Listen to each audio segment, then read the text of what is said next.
Hello everyone. Under the series of Excel tips and tricks, today I am going to explain about the pivot table. And if you have a database of pivot chart or pivot data set where you're finding an empty cells which can be filled up with the text that you want to fill it up. So these are the steps that we need to follow to do this, and I will show you with a better example in my data set. So this is my student database dataset where I have a data records like this, and where some of the records, if you see, there is an empty. But let me show you how to use it. So, for example, I want to create a pivot table out of this.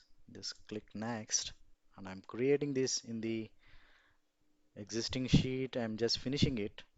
So I want to create.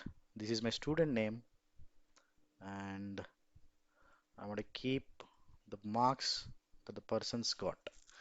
Okay. Now, if you see, there are some records, even though these filtered records out of the total database, some people have some blank data.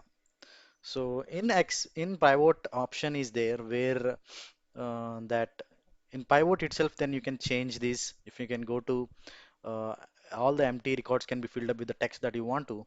So simply something like not applicable or something that we type right in the blank cells. So this can be done with the pivot table, clicking options.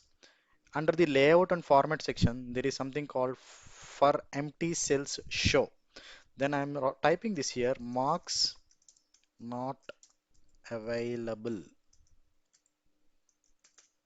for this empty records. I'm simply pressing OK. So if you look at for this student, the marks are not available.